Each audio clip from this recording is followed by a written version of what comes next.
The conference room stretched half a mile in diameter, a floating sphere of transparent metal that gave every delegate an unobstructed view of the stars beyond.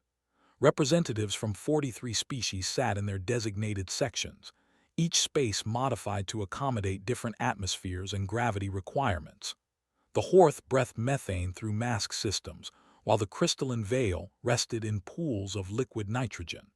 Everyone had learned to coexist in this place. David Walsh sat in the human section, a modest area with 12 seats, though only he occupied the space today.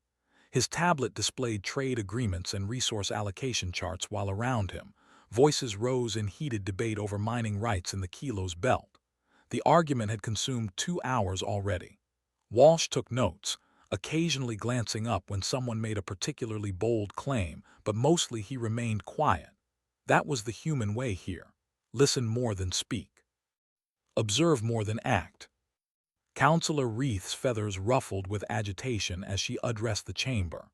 Her species, the Kivnal, resembled massive eagles with 4 wings and eyes that could spot prey from orbit. She had served on the council for 16 cycles and commanded respect through sheer presence.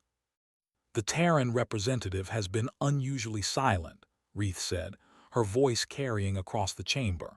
Does Earth have no opinion on resource distribution? All eyes turned to Walsh. He looked up from his tablet and smiled politely. We trust the Council's wisdom in these matters. Earth's needs are modest. Several delegates nodded approvingly. The humans always said things like that. Modest, peaceful, content with their small corner of space. They had joined the Galactic Council 40 years ago when their first faster-than-light ship stumbled into Kivnal territory. The Council had welcomed them as developing members, a species that showed promise but needed guidance. Earth had accepted this position without complaint.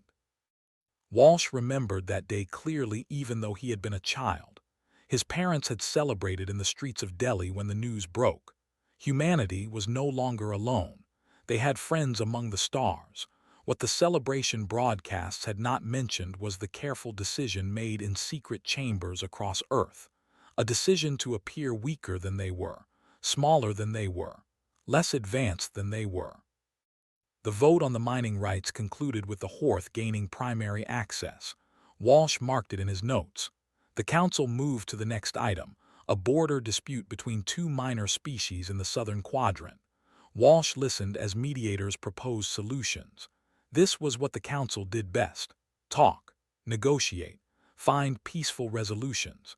In 4 decades of membership, humanity had learned that the Council preferred diplomacy above all else.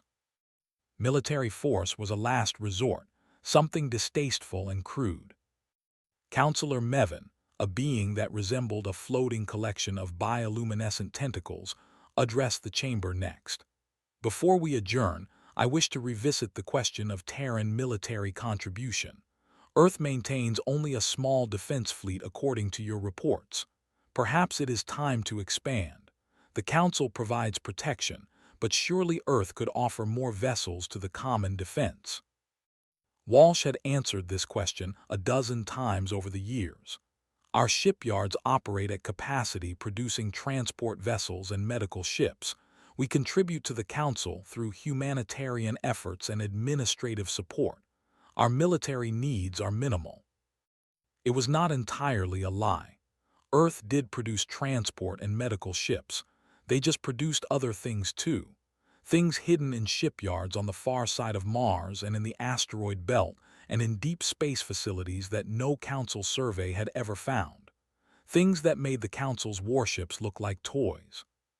Mevin's lights pulsed in what might have been acceptance. Very well. The Terran commitment to peace is admirable. Wreath's eyes remained fixed on Walsh. She had always been suspicious, always asking pointed questions about Earth's capabilities. Walsh met her gaze and maintained his pleasant expression. Wreath was intelligent and perceptive, but she had no proof, only instinct. The chamber's communication system erupted with a harsh tone that made several delegates jump. Emergency broadcasts carried a specific frequency, one that every member recognized. The holographic display at the chamber's center flickered to life, showing a Horth commander whose breathing mask fogged with rapid exhalations. Council, this is Commander Brexith from Outpost 774. We are under attack.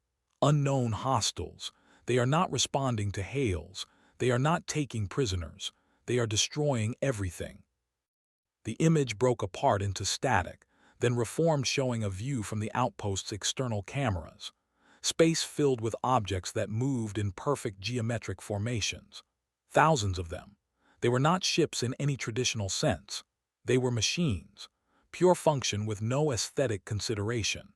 Each one bristled with weapons that fired beams of coherent energy, turning the outpost's defensive platforms into expanding clouds of debris. The transmission cut out completely. Silence filled the chamber. Walsh felt his heart rate increase but kept his face neutral. He had seen something like this before.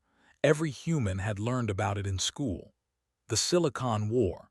200 years ago, when Earth had nearly fallen to machines that thought and adapted and killed with perfect efficiency. "Send the defense fleet immediately," Reith commanded, her voice cutting through the shocked murmurs. "All available vessels to the outer rim. We must stop this threat before it reaches the inner worlds." Delegates erupted into activity.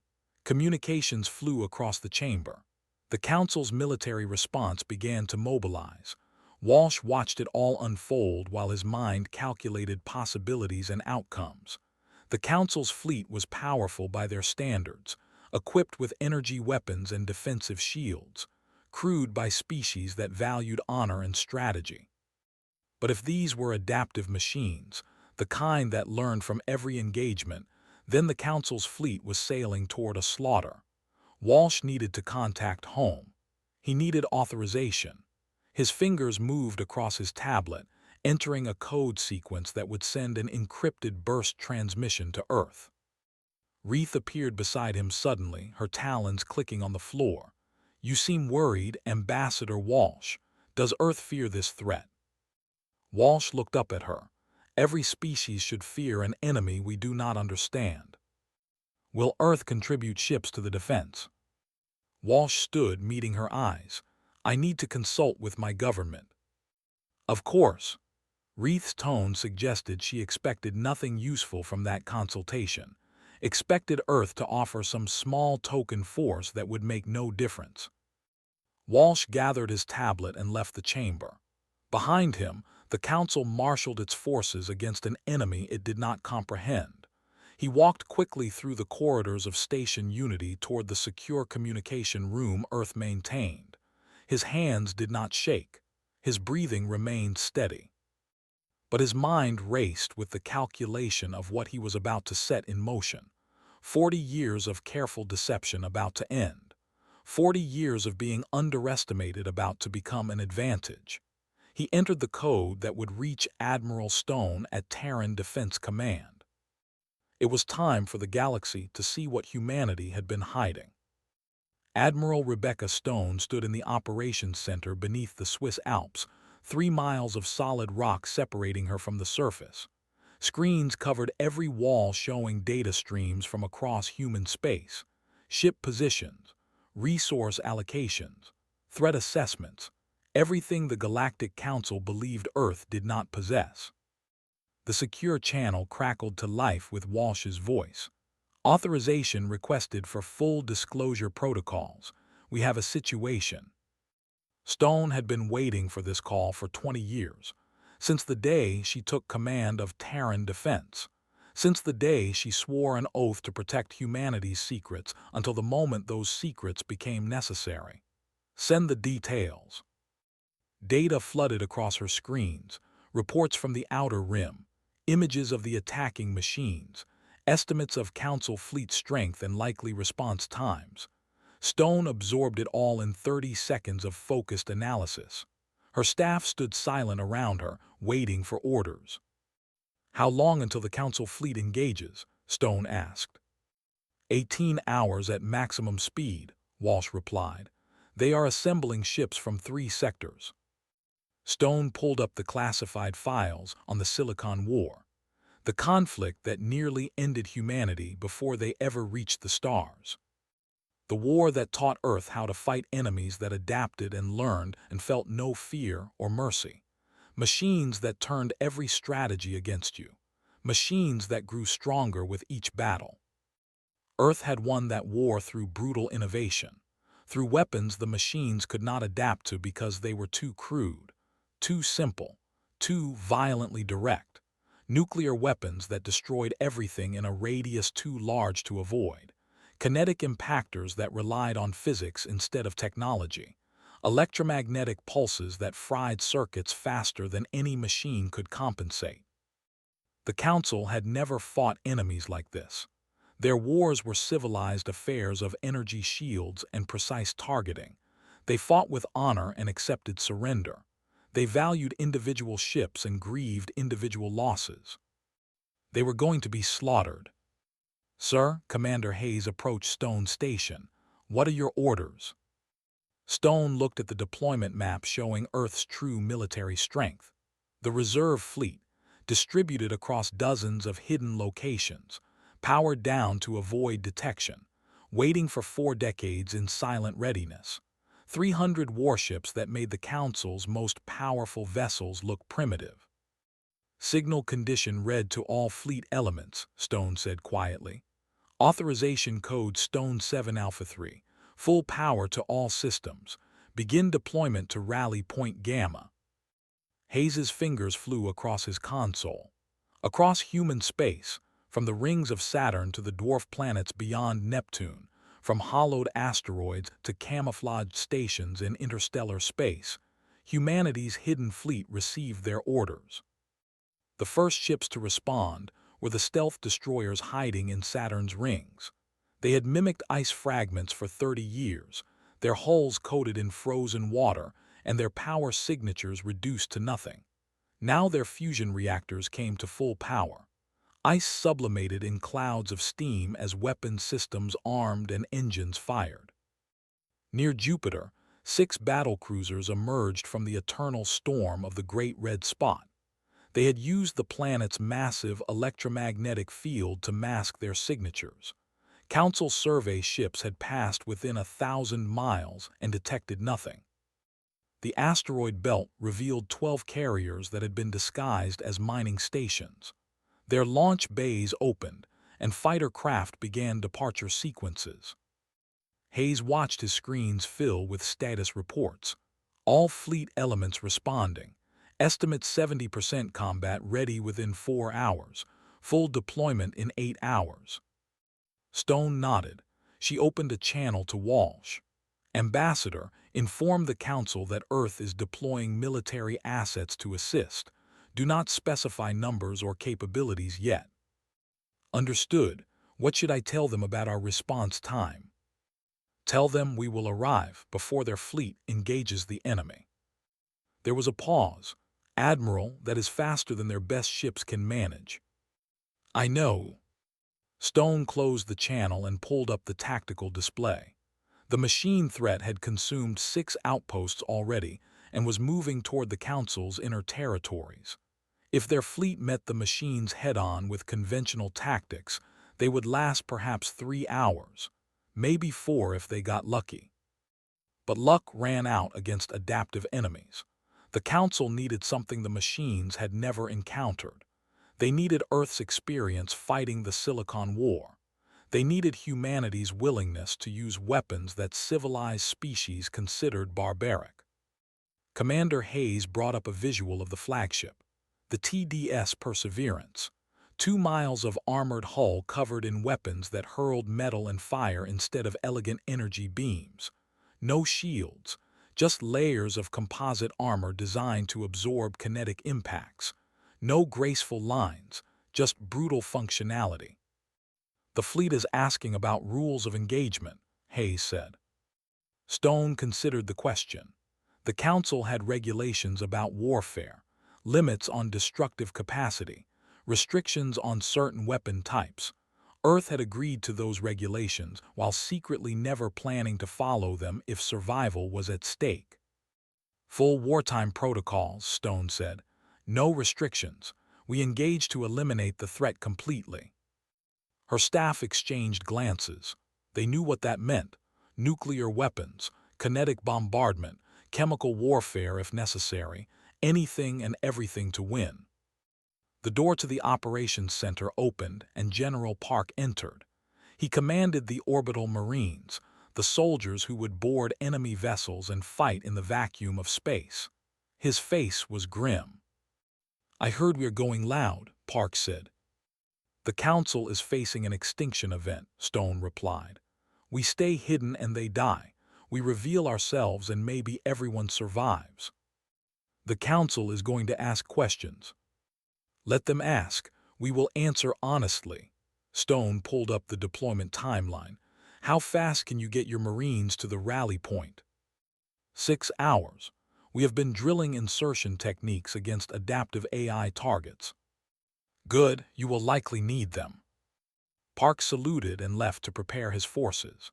Stone watched the deployment status climb toward completion. 40 years of deception ending in a single day. 40 years of being dismissed as a minor species with limited capabilities. 40 years of smiling politely while building a fleet that could burn worlds. Walsh's voice came through again. "Admiral, the Council wants to know what assets Earth is contributing. They are asking for specific numbers." Stone smiled without humor. "Tell Counselor Reith that she is about to get the answer she has been seeking for 4 decades. Earth is sending everything we have. And when they see what we have, then they will understand why we waited, why we hid, why we let them underestimate us." Stone looked at the screens showing hundreds of warships moving into formation. "They will understand that humanity learned a long time ago that the most dangerous species is the one everyone ignores." The last ship signaled ready status. The fleet was assembled. 300 warships carrying weapons that the Council did not know existed, crewed by soldiers trained to fight enemies that adapted and learned, led by commanders who had studied the Silicon War their entire careers. Stone opened a fleet-wide channel. "All ships, this is Admiral Stone. You know what we face. You know what the Council does not. We are humanity's shield today. We are the lesson that being underestimated is our greatest weapon. Make every shot count. Trust your training. Show them what Earth has been holding back." 300 captains acknowledged. 300 ships aligned for the jump to faster-than-light travel. In 18 hours they would reach the battle zone. In 18 hours the Galactic Council would learn the truth. Stone gripped the railing around her command station. "Fleet, execute jump on my mark. 3, 2, 1, mark." Space twisted around 300 vessels as they vanished from human territory, racing toward a war that would change everything. Counselor Reith watched the tactical display with growing dread. The Council fleet had assembled faster than expected.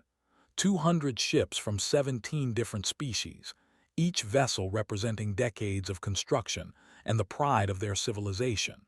They moved in formation toward the outer rim where the machine threat continued its methodical destruction. Reports flooded in every hour. Another outpost gone. Another colony evacuated. The machines were not fast, but they were relentless. They consumed everything in their path and converted the debris into more of themselves. An exponential threat that grew stronger with each victory. "All ships report ready status," announced Fleet Commander Thex, a Horth whose strategic brilliance had won 3 border conflicts. "We will engage the enemy in 16 hours." Reith's feathers settled slightly. The combined fleet represented the Council's greatest military achievement. Surely it would be enough. She glanced toward the human section of the command center where Walsh stood with his tablet, as usual contributing little to the conversation. "Ambassador Walsh," Reith called out, "you mentioned Earth was sending assistance. When will your ships arrive?" Walsh looked up with that infuriatingly calm expression. "Shortly before your fleet reaches the engagement zone." "How many vessels?" "Enough to make a difference." Reith's claws tapped against her perch in irritation, always vague, always deflecting. Humanity has been part of this council for 4 decades. Perhaps it is time for more direct answers. Before Walsh could respond, the sensor operator let out a startled chirp. Commander Thex, we are detecting massive hyperspace signatures. Multiple contacts emerging from faster-than-light travel. Distance, 400,000 kilometers. Number of contacts. The operator's voice trailed off in disbelief. Report, Thex commanded. 300 vessels. Configuration unknown. Power signatures unlike anything in our database.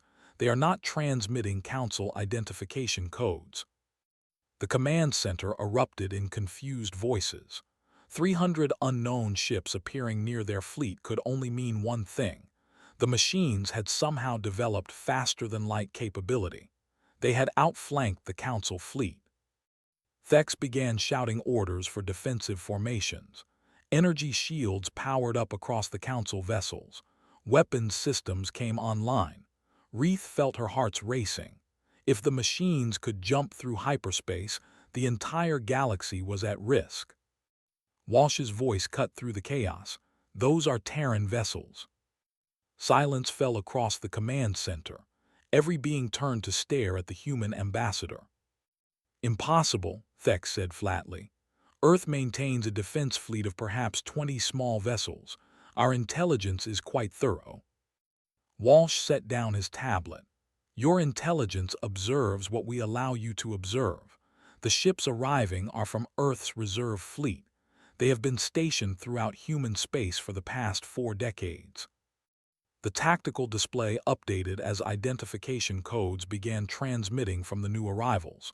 Terran Defense Ship Perseverance, TDS Relentless, TDS Indomitable. The names kept appearing as sensors analyzed the fleet. Mevin's lights pulsed in rapid patterns. This is an outrage. Earth has been hiding military assets in violation of Council protocols. We violated no protocols, Walsh replied calmly. Council law requires disclosure of offensive military operations. These ships have conducted no offensive operations. They are purely defensive assets. Reith zoomed the display to examine one of the human vessels. It was enormous, larger than any ship in the Council fleet. Its hull was dark gray, covered in what appeared to be layered armor plating. She could see weapon emplacements bristling from every surface, but they were not the elegant energy projectors used by Council species. They looked primitive, crude, like metal tubes designed to throw physical objects. What are those vessels carrying? Reith demanded. Weapons, Walsh said. Lots of weapons. Commander Thex enlarged the image further. Those appear to be kinetic cannons, and are those nuclear missile batteries, chemical explosive launchers. This is barbaric technology. This is effective technology, Walsh corrected. Technology designed to fight adaptive enemies. A new voice echoed through the command center's communication system. Council Fleet, this is Admiral Rebecca Stone of the Terran Defense Force. We are transmitting tactical data on the enemy you are about to engage. I strongly recommend you review it before proceeding. Reith accessed the data package. Her eyes widened as she read the information. The Silicon War, a conflict 200 years ago when Earth fought machines nearly identical to the current threat. The document detailed how Earth's conventional energy weapons proved useless as the machines adapted within hours. How humanity had resorted to increasingly primitive weapons because primitive weapons could not be adapted against. You have fought these things before, Reith whispered. Yes, Walsh said, we learned hard lessons. Millions died, but we learned. The data package included combat footage from the Silicon War. Reith watched as human ships fired missiles that detonated in nuclear fireballs, destroying dozens of machines in single explosions. She saw kinetic rounds that traveled too fast for adaptive shields to counter. She witnessed electromagnetic pulses that fried circuits before the machines could adjust. The tactics were brutal, inelegant, completely effective. Admiral Stone's face appeared on the main display. She was a human female with gray hair and eyes that held the weight of command. "Council Fleet, I am requesting tactical authority for the engagement. My ships and crews are trained specifically for this threat type. We know how these machines think. We know how they adapt. We know how to kill them." Thex's breathing mask fogged rapidly. To surrender command to another species, especially one the Council had considered minor, was humiliating. But the data was clear. Humanity had experience, knowledge, capability. "This is highly irregular," Thex said. "This is survival," Stone replied. "Your fleet is equipped with energy weapons and adaptive shields. The machines will counter those technologies within the first hour of engagement. By the third hour, your ships will be target practice. I have 300 vessels equipped with weapons the machines cannot adapt to fast enough.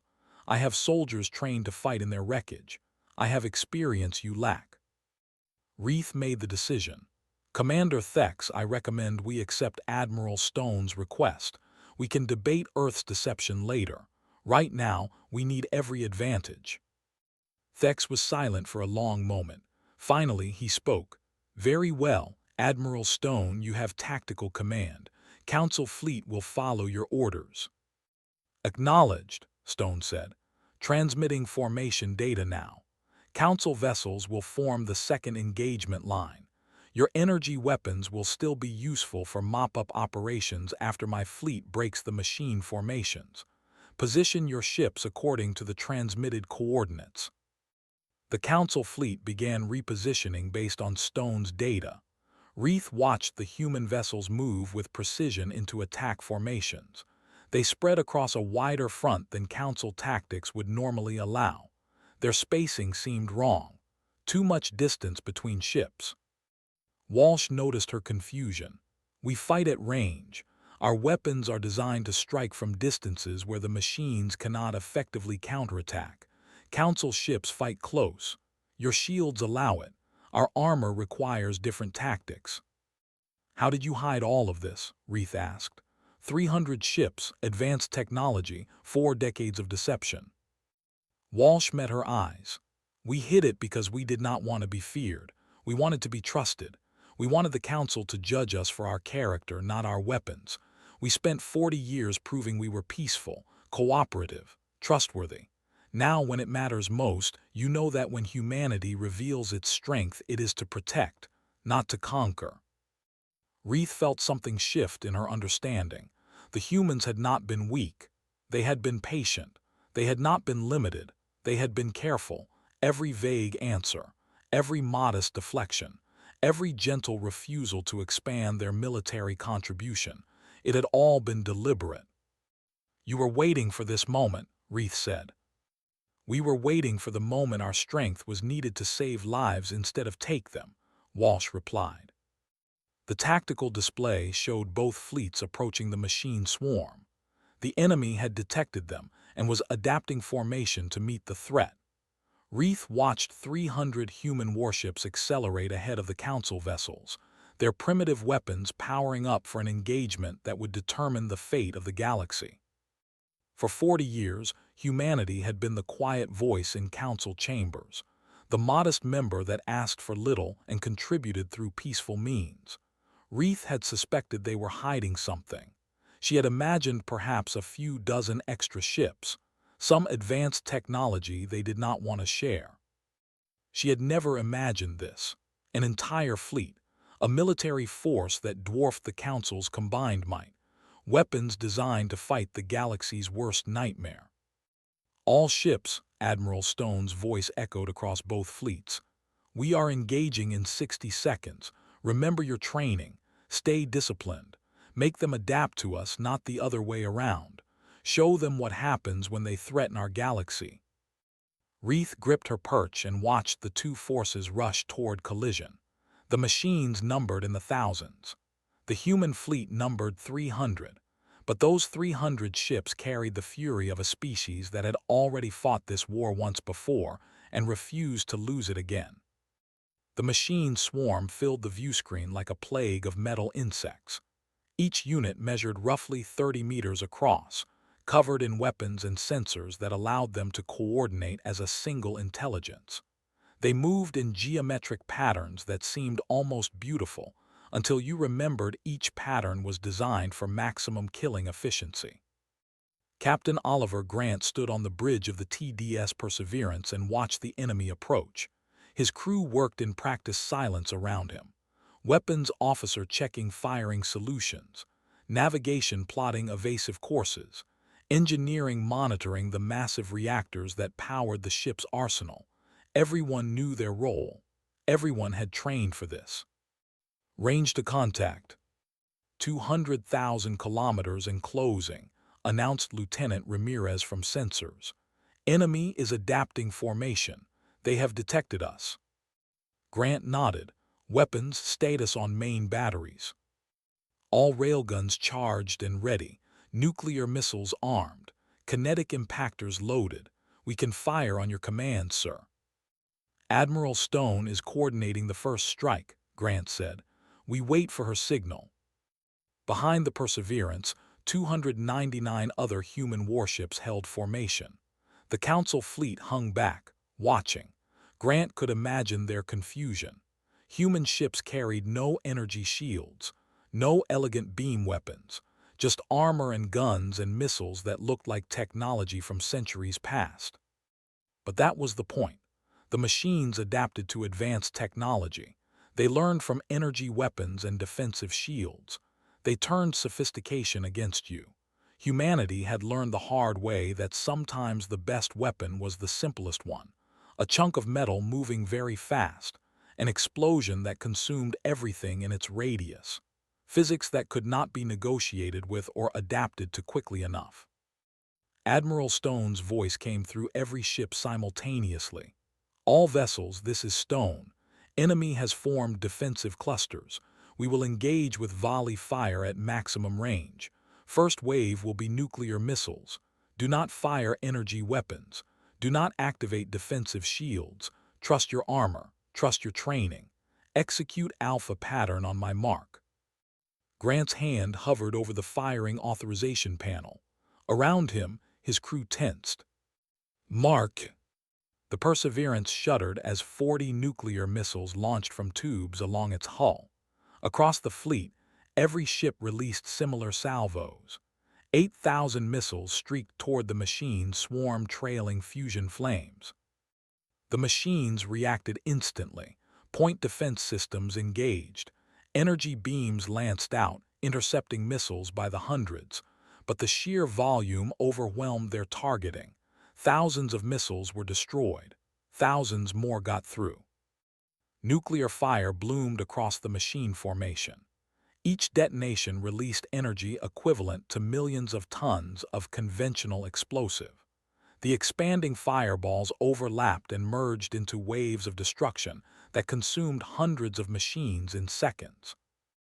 Grant watched the tactical display as entire sections of the enemy swarm simply ceased to exist.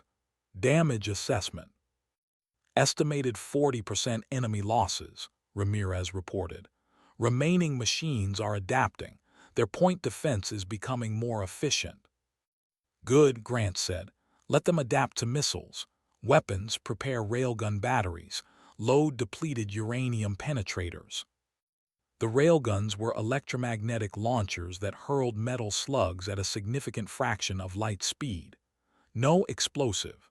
No sophisticated targeting. Just dense metal moving fast enough to punch through anything. Second wave, Admiral Stone commanded.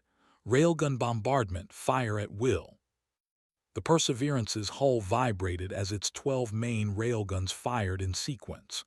Each slug massed 20 tons and traveled at 30 kilometers per second. The kinetic energy was staggering. When a penetrator hit a machine, it did not explode. It simply transferred all that momentum in a fraction of a second, turning the target into an expanding cloud of debris. Across the fleet, railguns fired as fast as they could cycle. Thousands of slugs filled the space between the fleets. The machines tried to evade, but their formations were too tight. Tried to intercept, but the projectiles moved too fast. Tried to shield, but kinetic energy cared nothing for energy barriers. The machine swarm began to fragment. Their coordination broke down as units were destroyed faster than they could adapt. They attempted to close distance, to bring their own weapons into effective range. "Enemy is advancing," Ramirez called out. "They are targeting our forward elements." "All ships execute scatter pattern Delta," Stone ordered. "Give them nothing to hit. Continue bombardment." The human fleet broke formation, each ship moving independently on random vectors. The machines' targeting solutions became useless as their enemies refused to hold predictable courses. Energy beams lanced out from the swarm, seeking targets that were never where the targeting computers predicted. Meanwhile, the railgun fire continued, relentless, mechanical, unstoppable. Every ship had ammunition for hours of continuous bombardment. The machines could adapt their tactics. They could improve their targeting, but they could not adapt to the fundamental physics of mass times velocity. Grant checked the ammunition levels, still at 80%. The Perseverance had barely begun its attack. Weapons switched to chemical explosive missiles, pattern Beta. The next salvo was designed to spread chaos. Hundreds of missiles that did not seek individual targets but instead detonated in predetermined patterns, filling space with shrapnel and explosive force. The machines flew into the kill zones and were shredded by thousands of metal fragments. Counselor Reith watched from the Council Fleet command ship. The battle unfolded like nothing she had ever witnessed. No elegant duels between vessels, no honorable exchanges of fire, just brutal, overwhelming violence delivered with industrial efficiency. The humans were not trying to outthink the machines. They were drowning them in firepower the machines could not counter fast enough. Nuclear weapons that destroyed everything nearby. Railguns that punched through anything. Chemical explosives that did not care about adaptive shields. "Council Fleet," Admiral Stone's voice came through. "Enemy concentration is broken. Move forward and engage scattered elements with your energy weapons. They are too damaged and disorganized to adapt effectively now. Mop them up." Commander Thex gave the order and the Council ships advanced. They found the machines in disarray, their formations shattered, their coordination failing. The Council's beam weapons made short work of isolated targets. It felt almost unfair. The machines that had seemed unstoppable were now fleeing in every direction. The battle lasted 4 hours. By the end, the machine threat in this sector was eliminated. Thousands of destroyed hulls drifted in expanding debris clouds. The Council fleet had suffered minimal damage. The human fleet had taken hits, their armor scarred and pitted, but not a single vessel was destroyed.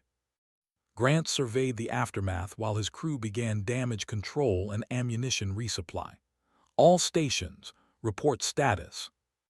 The reports came in methodically. Hull breaches on decks 7 and 12. Railgun 3 offline for repairs. Missile tubes 4 and 9 jammed. Nothing that could not be fixed. Nothing that would prevent the Perseverance from fighting again tomorrow if needed. "Captain, we are receiving a transmission from Counselor Reith," the communications officer announced. "She is requesting permission to come aboard." Grant raised an eyebrow. Council members rarely visited human vessels. "Grant permission. Have an honor guard meet her at the docking port." 20 minutes later, Reith stood on the bridge of the Perseverance. Her eyes took in the Spartan design. Metal walls covered in functional displays. Crew members in simple uniforms working at practical stations. No decorative elements. No artistic flourishes. Everything designed for pure utility. "This ship is 5 times larger than our biggest battle cruiser," Reith said quietly. "How did you build them without us knowing?" "Carefully," Grant replied. "Slowly. We built shipyards in places you did not look. We trained crews in systems you did not visit. We prepared for 4 decades because we knew someday the galaxy would face a threat that elegant tactics could not defeat." Reith walked to the viewscreen showing the debris field. "You destroyed them so easily." "Not easily. Efficiently, there is a difference. We learned to fight machines like this 200 years ago. We paid a terrible price for that education. Millions of human lives, dozens of cities. We swore we would never be unprepared again. Grant joined her at the view screen. The council thought we were weak because we were peaceful. We are peaceful because we know the cost of war. But when war comes, we remember how to fight it. You could have conquered the council, Reith said.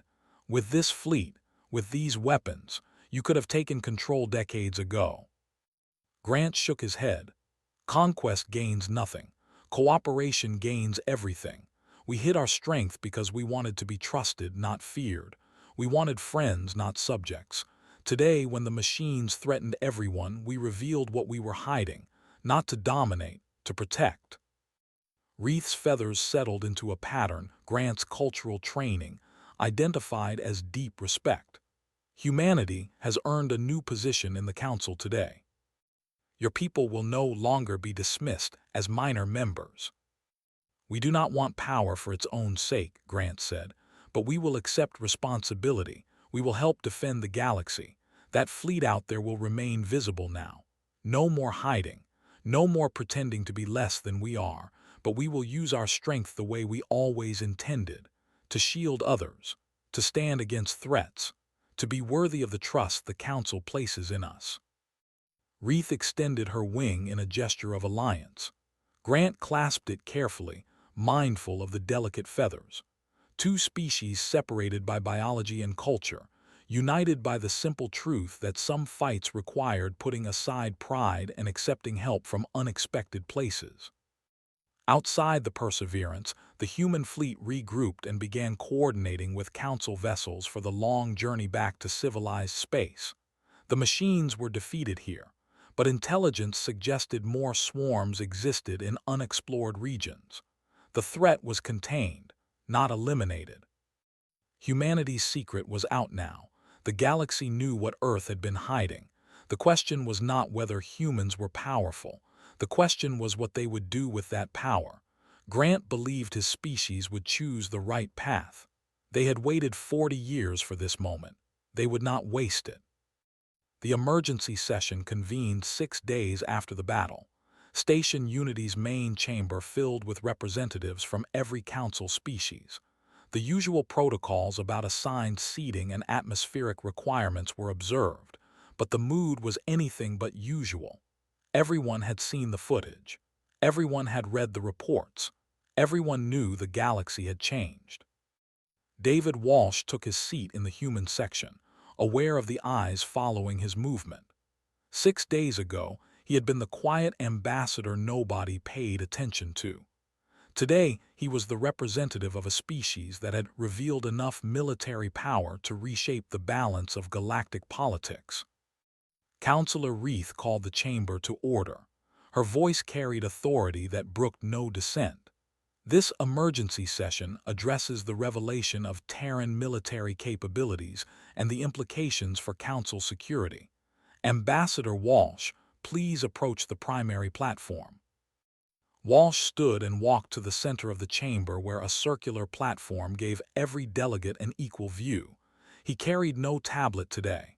No notes. This speech needed to come from memory and conviction. Members of the Galactic Council, Walsh began. I stand before you to explain 40 years of deception, to apologize for the lies of omission we told, and to offer humanity's commitment going forward. Mevin's lights pulsed an angry red. You violated the spirit of council membership. You hid weapons of devastating power.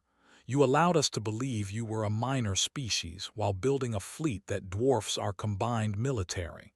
How can we trust anything you say? You cannot, Walsh said simply. Trust is earned, not given. For 4 decades, we earned your trust through actions. We provided humanitarian aid after the Kilos famine. We mediated the territorial dispute between the Vale and the Horth. We shared medical technology freely. We contributed to council operations through administrative support and diplomatic efforts. Every action we took was genuine. We were not pretending to be peaceful. We are peaceful. We simply chose not to advertise our capacity for violence. Commander Thex stood, his breathing mask showing rapid exhalations. Why hide your strength? A strong military is a deterrent. You could have prevented conflicts through visible power. Walsh nodded. That is one philosophy, but visible power also invites challenges, creates arms races, breeds fear and mistrust. Earth chose a different path. We remembered our own history. When humanity first achieved nuclear weapons, we nearly destroyed ourselves. When we developed artificial intelligence, we nearly fell to the Silicon War. We learned that power without wisdom leads to catastrophe. He looked around the chamber, making eye contact with different delegates. So we built our fleet in secret. We trained our forces quietly. We waited, not because we wanted to surprise you, because we wanted you to know us as we truly are before you knew what we were capable of. We wanted the Council to judge human character before judging human weapons. A new voice spoke up. Delegate Horn of the Crystalline Vale, a species known for logical thinking. Yet you revealed your fleet precisely when it gave you maximum advantage, when the Council faced an existential threat, when we had no choice but to accept your help. Yes, Walsh admitted. We revealed ourselves when our help was most needed, when lives hung in the balance, when hiding our capabilities would mean watching the Council fall to the machines. Is that wrong? To wait until the moment your strength can save lives instead of taking them? Wreath's feathers ruffled thoughtfully. You are asking us to believe that humanity built the most powerful fleet in known space purely for defensive purposes, that you never considered using it for conquest or political leverage. Walsh met her eyes. Counselor Wreath, you have spent 4 decades suspicious of humanity, asking pointed questions, looking for evidence of our true capabilities. You were right to be suspicious, but consider this. In 40 years, humanity never made a single aggressive move, never threatened another species, never demanded special treatment. We could have revealed our fleet at any point and used it to seize power. We chose not to. What does that tell you about our intentions? The chamber fell silent. Delegates exchanged looks. Whispered conversations spread through different sections. Finally, Wreath spoke again. It tells me that humans are patient, strategic, capable of thinking in timescales that exceed individual lifetimes. Those traits can be admirable or terrifying depending on how they are used. Then judge us by our actions, Walsh said. We revealed our fleet to save lives. Admiral Stone placed her ships under Council authority during the battle. We coordinated with your forces instead of acting independently. We shared our tactical knowledge freely. After the victory, we did not make demands, did not threaten. We simply asked for this session to explain ourselves honestly. Mevin's lights shifted to a calmer blue. What happens now? Your fleet remains in our space. Your weapons could destroy any of our worlds. How do we coexist with this reality? Walsh had prepared for this question. Earth proposes the following. First, we will provide complete documentation of our military capabilities. No more secrets about fleet strength or weapons technology. Second, we will accept oversight from a Council Security Committee. You may inspect our facilities and verify our compliance with agreed protocols. Third, we will formalize our role as Council defenders. Our fleet will respond to threats against any member species. Fourth, we request a seat on the Council Security Committee in recognition of our contribution to common defense. The chamber erupted in debate.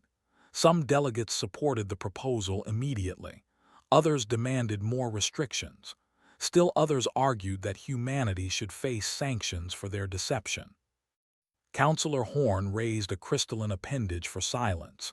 Ambassador Walsh, you mentioned complete documentation of capabilities.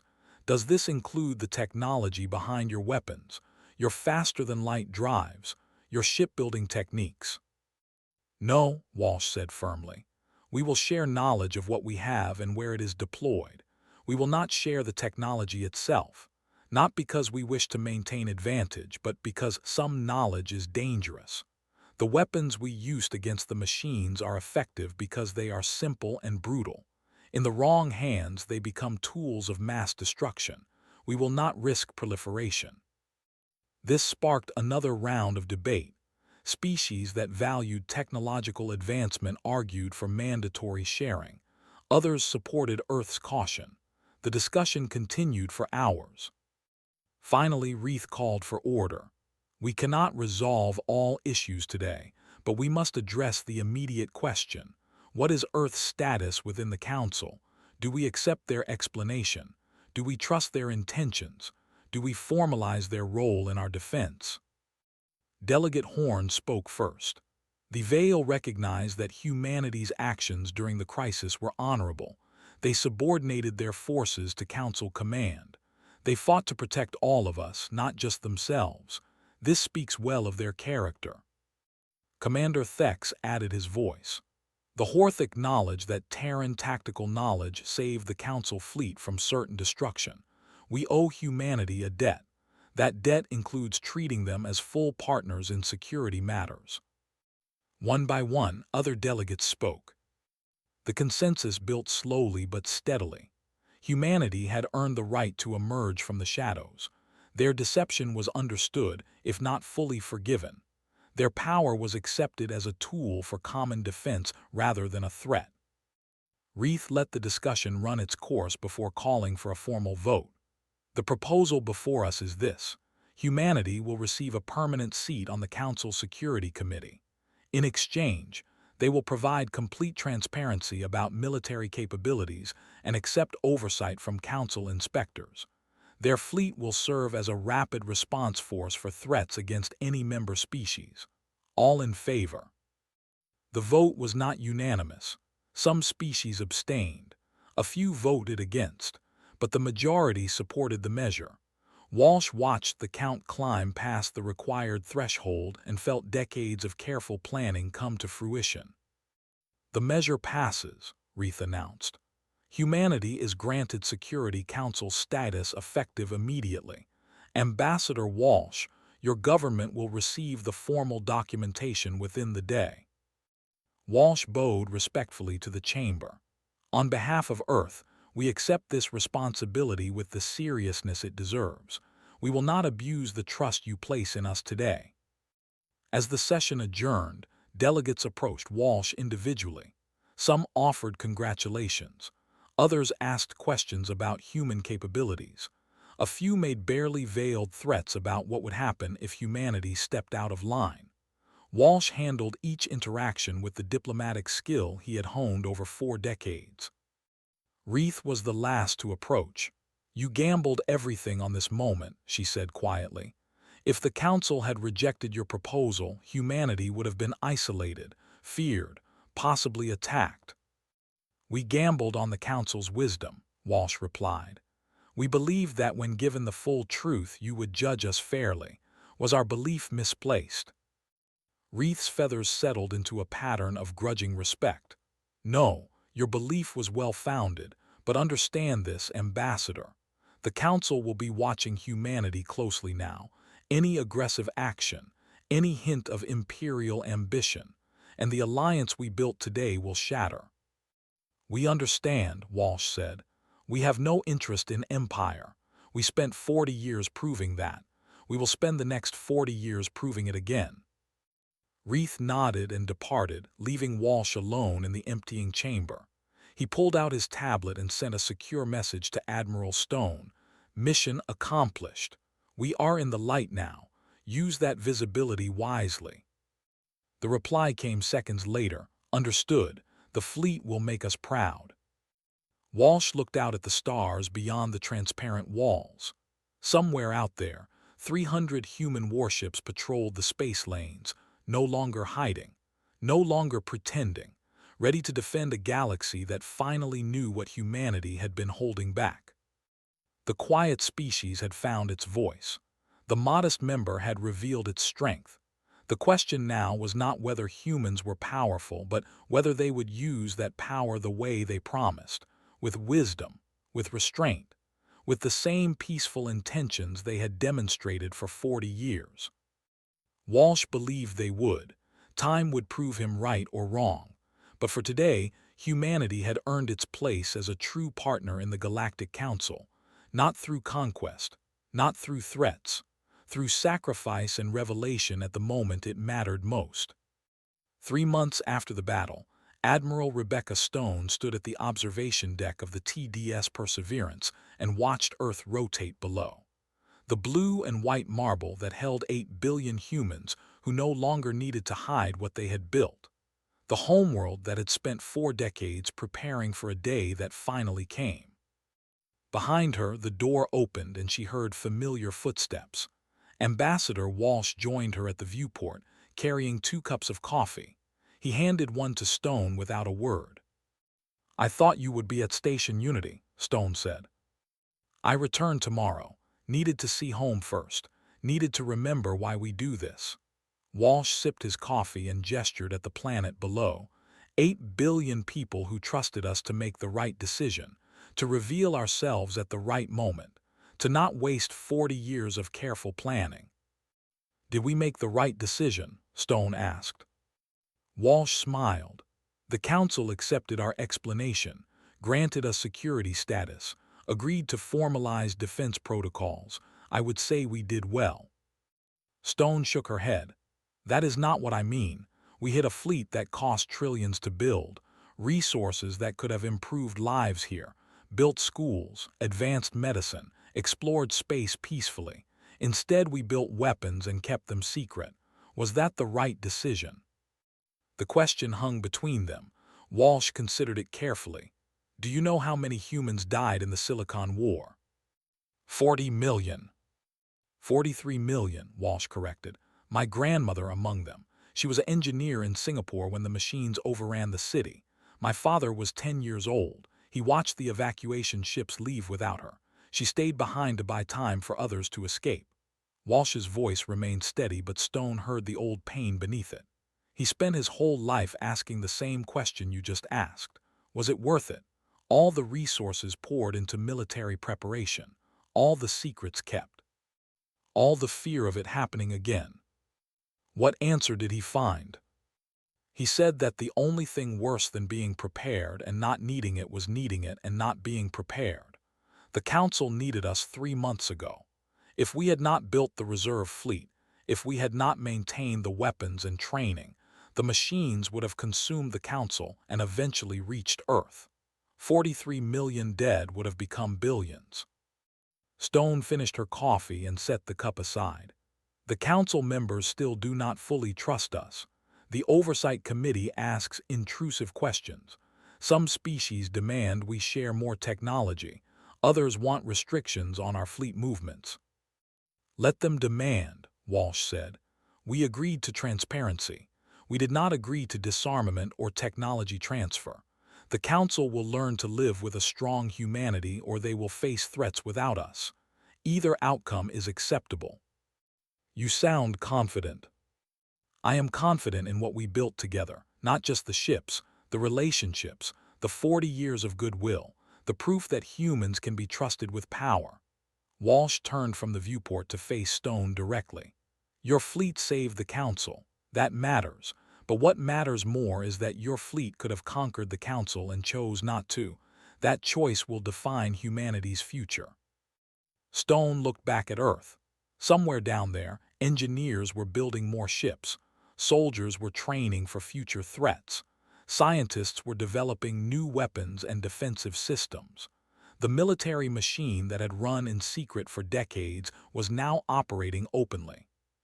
"How do we ensure the next generation uses this power wisely?" Stone asked. "I will retire eventually. You will retire. New leaders will take our places. Leaders who did not live through the decision to hide our strength, who did not experience the weight of revelation. How do we pass on the wisdom?" Walsh smiled. "The same way every generation passes on wisdom, through teaching, through example, through making them understand the responsibility that comes with capability." He pulled out his tablet and showed Stone a document. "I have been asked to teach at the Diplomatic Academy, a course on long-term strategic thinking and the ethics of power. They want the next generation of ambassadors to understand why we made the choices we made." "And will you accept?" "Yes, because the students need to hear from someone who lived through it, who made the hard decisions, who can explain that hiding our strength was not cowardice but strategy, that revealing it was not pride but necessity. Walsh put away the tablet. What about you? Will you stay in command? Stone considered the question. For now, the fleet needs continuity, but I am training my replacement. Captain Grant will make a fine admiral when the time comes. He understands the principles. Fights only when necessary, protects rather than conquers, uses minimum force to achieve objectives. Those are good principles. They are human principles, at least they are the principles we want to be known for. Stone turned back to the viewport. The Council sees us differently now, some with respect, some with fear, some with both. We cannot change their perceptions through words, only through consistent action over time. Walsh nodded. Which brings me to why I came here. The Council Security Committee has identified another potential threat. Deep space monitoring stations detected signals similar to the machine swarm we destroyed. Different sector. Smaller force but growing. Stone's expression hardened. How long until they threaten inhabited systems? 6 months, maybe 8. The Council fleet is still recovering from the last engagement. They have asked if the Terran Defense Force would be willing to investigate and potentially intervene.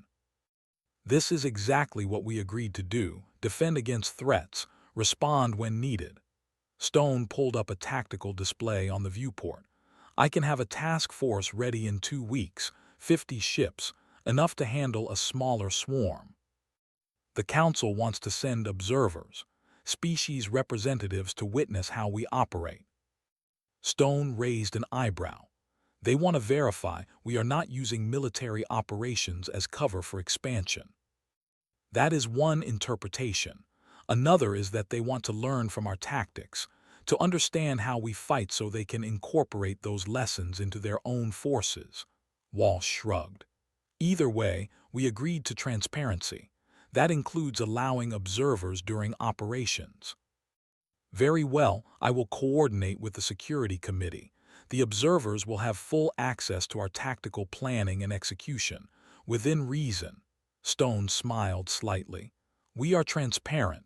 We are not foolish. Some technologies remain classified. Walsh finished his coffee.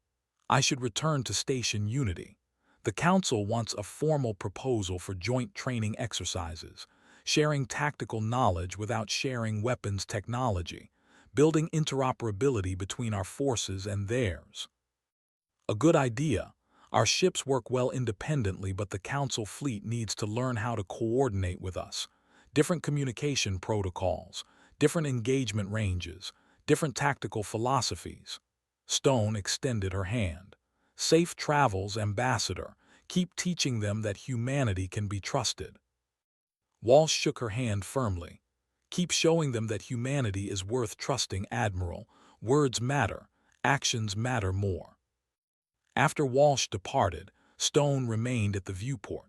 She thought about the journey from secret fleet to visible defender, about the risks they had taken and the trust they had built, about the responsibility that came with 300 warships and the power to burn worlds. Her tactical officer approached. Admiral, the Council Security Committee is transmitting mission parameters for the deep space threat. Shall I assemble the task force? Yes. Notify captains for the first 50 vessels on the deployment roster. Standard threat assessment loadout.